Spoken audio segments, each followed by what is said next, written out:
చేయకూడదు సార్, మా సేవాదళ టీంకి డిస్టర్బ్ చేయకూడదు ప్లీజ్.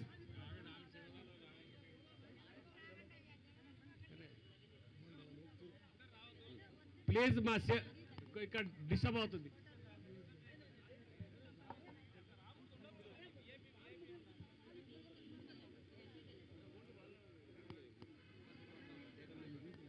కొంచెం డిస్టర్బ్ అవుతాయి. లైన్ అప్ చేయండి భాయ్. పరేడ్ సావధాన్.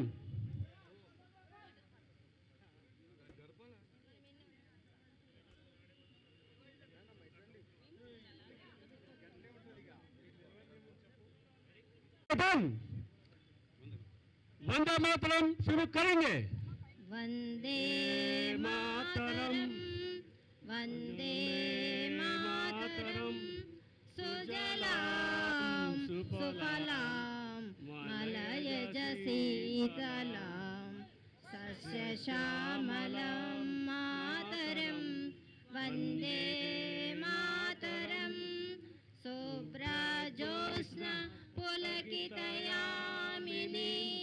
पुल्लकुसुमिता द्रुमदलशोभिनी सुवासिनीं सुमधुरभाषिणीं सुखदां वरदां मातरं वन्दे मातरं वन्दे मातरं.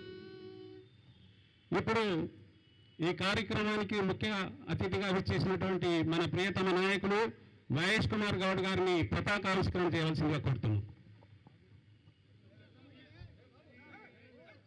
సలారీ ఆందో जैसे थे ध्वज गीत शुरू करेंगे. विजयी विश्व तिरंगा प्यारा झंडा ऊंचा रहे हमारा. विजयी विश्व तिरंगा प्यारा झंडा ऊंचा रहे हमारा. सदा शक्ति सरसाने वाला प्रेम सुधा बरसाने वाला वीरों को हर्षाने वाला मातृभूमि का तन मन सारा झंडा ऊंचा रहे हमारा.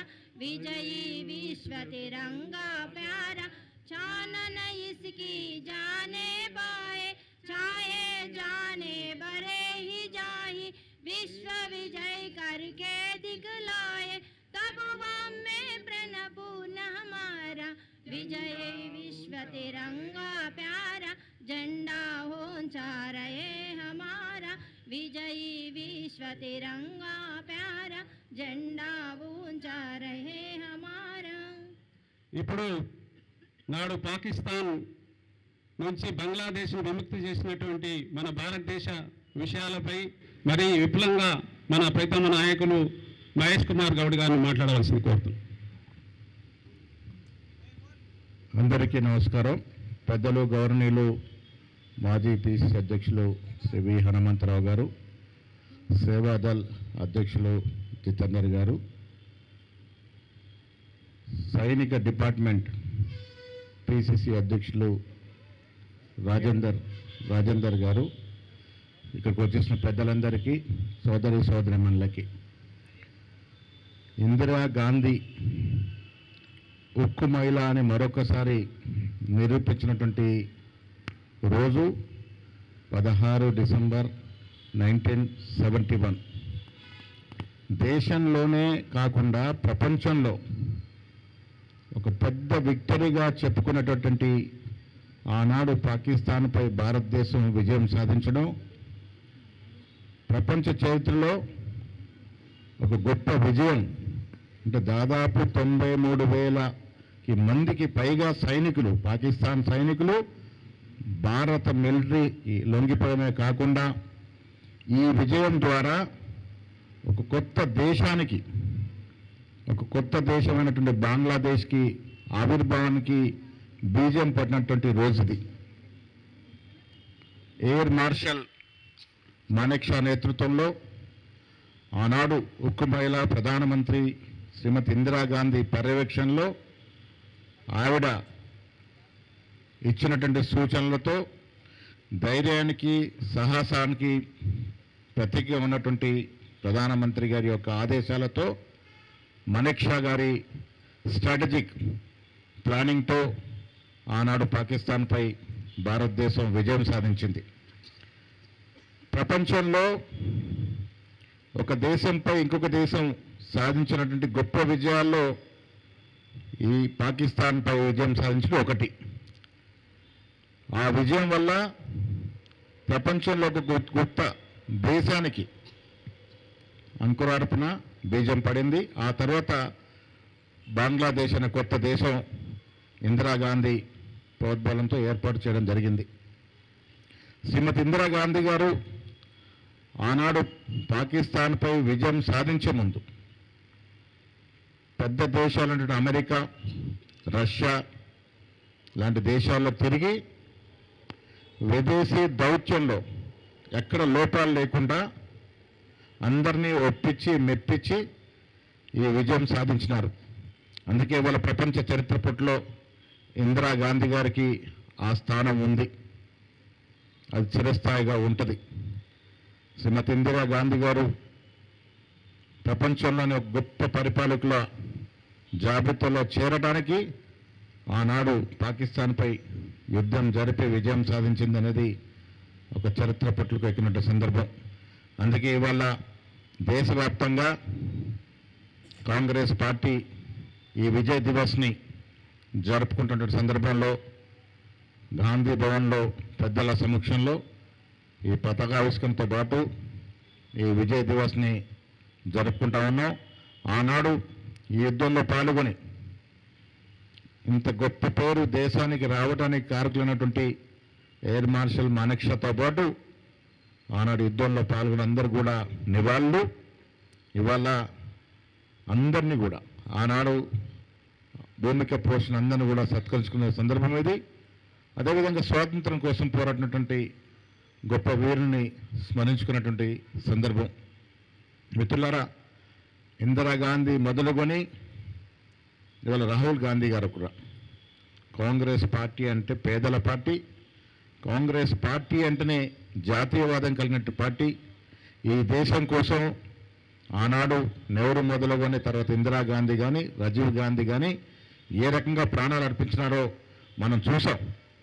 దేశం కోసం హర్నిశలు కృషి చేయడమే కాకుండా తుదికి వారి ప్రాణాలని సైతం ఫలంగా పెట్టి ఈ దేశం ఒకటిగా ఉండేందుకు, అఖండంగా ఉండేందుకు దోహదపడినటువంటి సందర్భం ఇవాళ మనం చూస్తూ ఉన్నాం. కులాల పేరిట, మతాల పేరిట అధికారంలోకి వచ్చినటువంటి పార్టీలు, సాక్షాత్ ప్రధానమంత్రి కూడా కులం పేరిట, మతం పేరిట రాజకీయాలు చేస్తూ జాతీయతని విచ్ఛిన్నం చేస్తున్నటువంటి సందర్భం.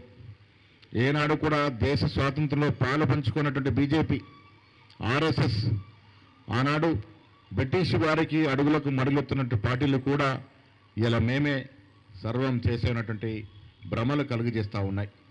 కొత్త తరం నాయకుల వారికి ఇందిరాగాంధీ చరిత్ర, నెహ్రూ యొక్క విజనరీ, నెహ్రూ యొక్క గొప్ప చరిత్ర, ఆ తర్వాత వచ్చినటువంటి ప్రధానమంత్రుల చరిత్రని తిరగరాసే ప్రయత్నం జరుగుతూ ఉంది. వారిని మరిపించే ప్రయత్నం చేస్తూ ఉంది బీజేపీ పార్టీ. చరిత్ర నుంచి తిరగరాసి వారి చరిత్రను సృష్టించుకునే ప్రయత్నం చేస్తూ ఉంది. యువతరం చరిత్రను చదవాల్సిన అవసరం ఉన్నది. నెహ్రూ ఎంత త్యాగం చేశాడు, ఎన్నేళ్ళు జైల్లో ఉన్నాడు, దాదాపు జీవితకాలం 9 సంవత్సరాలు జైలు ఉంటున్న ఘనత ఈ దేశంలో చాలా కొద్దిమందికే ఉంది. నెల్సన్ మండేలా లాంటి నాయకులు తప్ప ఈ దేశం అంత కొద్ది చరిత్ర ఎవరికి లేదు. సర్వం త్యాగం చేశారు, ఆస్తులు త్యాగం చేశారు, ప్రాణాలు త్యాగం చేశారు. తర్వాత ఇందిరాగాంధీ కానీ రాజీవ్ గాంధీ ప్రాణాలు త్యాగం చేశారు. ఇవన్నీ కూడా మరిపించేందుకు ఇవాళ ఆర్ఎస్ చేతిలో ఉన్నటువంటి బీజేపీ ప్రయత్నం చేస్తూ ఉంది. కొత్త యువతరం అంతా కూడా చరిత్ర చదవాలి, స్వాతంత్ర్యంలో ఎవరి పాత్ర ఎంతుందో తెలుసుకోవాలి, ఎవరి త్యాగం ఎంతుందో తెలుసుకోవాలి. ఇలా సోషల్ మీడియా ద్వారా, వివిధ రంగాల ద్వారా చరిత్రను వక్రీకరించి జరుగుతున్నటువంటి ప్రయత్నాన్ని తిప్పికొట్టే బాధ్యత యువతరం తీసుకోవాలి. నిజంగా ఈ దేశం కోసం ఎవరు త్యాగం చేశారు, ఎవరు కష్టపడ్డారు, ఎవరు పాటుపడ్డారో తెలుసుకోవాల్సిన అవసరం ఉంది. పుస్తకాలు చదివి అలవాటు చేసుకోవాలి, చరిత్రను చదువుకోవాలి.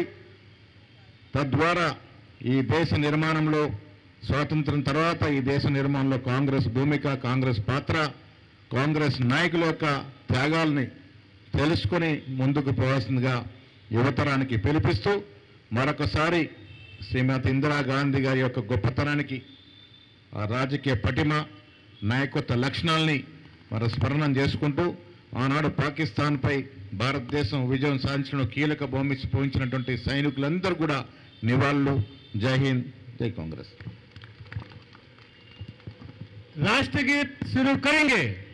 जनगण मन अधिनायक जय हे भारत भाग्य विधाता, पंजाब सिंध गुजरात मराठा द्राविड़ उत्कल गंगा, विंध्य हिमाचल यमुना गंगा, उच्चल जलधि तरंगा, तव शुभ नामे जागे, तव शुभाशिष मागे, गाहे तव जय गाथा, जनगण मंगलदायक जय हे भारत भाग्य विधाता, जय हे जय हे जय हे जय जय जय जय हे. आजाद हिंद, आजाद हिंद, कौमी नारा,